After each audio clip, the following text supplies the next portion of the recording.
Bismillahirrahmanirrahim. Bihi nesta'in. Allahumma salli ala Muhammed ve ali Muhammed. Selamun aleyküm ve rahmetullah. Aziz dostlar, vaxtınız xeyir olsun. Biz ötən bəhsimizdə İbn Useyminin bir sözünü oxuduq və orada özünüz də gördünüz ki, Ömər nəssin müqabilində ictihad edib. Və siz gedin baxın İbn Bazın, İbn Qayyim Cavziyəni və digər əhl-i sünnə alimlərinin, məşhur alimlərin nəzərinə ki, necə məzəmmət ediblər nəssin müqabilində ictihadı. Çünki ümumiyyətlə mümkün deyil nəssin müqabilində gəlib ictihad eləyəsən. Hətta bir dəlil də yox idi ya, yəni mənim zövqümə uyğun deyil, mən xoşlamıram, bu qədər. Nəyəsə əsaslanıb bunu desin, Ömərin heç bir əsası yox idi. Saz derdi, mən xoşuma gəlmir ki, gedib bu işi görəsiz, gələsiz. İndi isə başqa bir məsələyə toxunacaq. Bu kitab ki, görürsünüz, Əl-Məsailul İlmiyyətu vəl-Fətavə Şər'iyyətu Fətavə Şeyx Əl-Allamə Muhammed Nasiruddin Əlbani. Nasiruddin Əlbaninin fətvalarıdır. Harada bu fətvaları verib? Fil-Mədinəti vəl-İmarat. Mədinədə və Birləşmiş Ərəb Əmirliklərində, imaratda. Orada gəlir Əmr Əbdülmun'im Səlim bunu toplayıb bir yerə. Sualdır. Səhifə 125, sonuncu sual bu səhifədə. Ki, bilirsiniz də, həccin növləri var. Həccin bir növü də ifrad həccidir. Yəni, fərd. Ona deyərlər, həccül ifrada, fərdi həccdir. Ki, onu xüsusi adamlar yerinə yetirir. Fərqi budur ki, məsələn, qurbanlıq yoxdur və bəzi məsələlər. Orada sual verir ki, 24 ilə yaxın insanlar həcc müfrədə yerinə yetirirdilər. Əlbani də cavab verir ki, nə bilim, belə şey yoxdur, filan bəzi dəlillərə işarə eləyir və bu kimi məsələlər. Bundan da işim yoxdur. Ta ki, gəlir bu hissəyə. Ona gələr mut'atul həcc. Ki, elə ötən verilişimizdə oxuduğumuza yaxındır. Orada gəlir, iki dənə deyir ki, halal şey var idi, ikisini də mən haram elədim də, mut'atun nisa və mut'atul həcc. Həmən o bəhsdir. Səhi Müslimdən bir hədis gətirir Umran ibn Hüseyndən.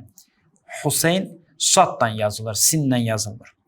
Deyir ki, biz Həzrət Peyğəmbərlə birgə olanda mut'atul həcci yerinə yetirirdik və bunu nəsx edən Quran ayəsi də nazil olmadı. Bura qədər ki, işimiz yoxdur.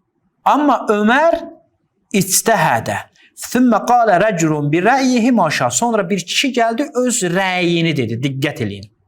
Yəni Həzrət Peyğəmbərin zamanında biz həcc təməttü yerinə yetirirdik. Ta bir kişi gəldi və öz rəyini dedi. Əlbani deyir ki, o kişi kimdir? Gəlib öz şəxsi rəyini dedi.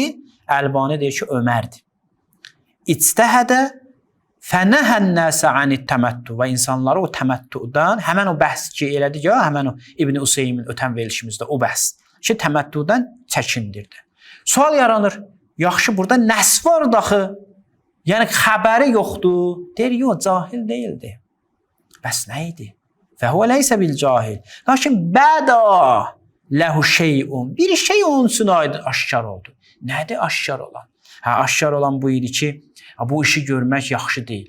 Özü zövqünə uyğun deyildi. Biz də ona deyirik ki, o təravih namazında gəldi, gördü ki, cəmiyyət halında qılırlar. Dedi, nə qəşəkdir. Nə bid'atu. Yəni, xoşuna gəlmirdi, zövqünə uyğun deyildi. Hətta Hazrət Peyğəmbər açıq aydın şəkildə demişdi, olar, Quran buyurur, olar, ya olmaz, bu onun əksinə çıxırdı. Elə mut'atun nisa da buzurdu, o mütə bəhsi də buzurdu. Ömərin qadağa etdiyi işlərdən biri idi. Bundan işim yoxdur. Daha sonra deyir, Osman da tabi oldu. Ta Əlinin zamanı gəldi. Əli isə fə'aliyun fəhimə. Fə'aliyun fəhvə və alimə şeyən ki, ləm yəfəhəmhu. Osman onu dərk eləməmişdi. Əli elə şeyi anlamışdı ki, Osman onu dərk eləməmişdi. Mən bunları hamısını oxuyuram, çoxdur ya. Yəni, bunlar hamısı sözdür və bunların məqamlarını, elmi məqamlarını bizə göstərir ki, bunlar çox bərbad vəziyyətdə olublar. Bunlar Qur'ana və sünnəyə qarşı çıxanlar olublar. Yəni, şəkkiniz olmasın. Öz nəfslərinə uyğun, öz istəklərinə uyğun hökmlər veriblər. Daha sonra gəlir, bu məsələyə toxunur. Deyir ki, bu hissəyə diqqət edin. Fəhəl hunakə muslimun Məhmə kənə muhibbən li Ömər ibn Xəttab. Ömər ibn Xəttabı nə qədər sevsə fərq etmir. Belə bir müsəlman tapmaq olarmı ki, bu bütün məsələdə Ömərçi olsun? Hədə yəstəhilu. Bu mümkün deyil. Niyə? Li'ənəhu səyəcidu Ömər yəqulu qavlən və səvab bixilafı. Çünki mümkündür Ömər bir sözü desin, haqq isə onun müxalif olsun. Deməli, Ömər hətta digər sahabələrin, adi sahabələrin bildiyi o ibtidai məsələləri də bilmirdi. Onlardan biri də təyəmmüm məsələsidir. Əlbani də gətirir burada. Məsələn, deyir, Ömər ibn Xəttab öz xilafəti zamanında musafir ki su tapmır, dedi ki, namaz qılmasın.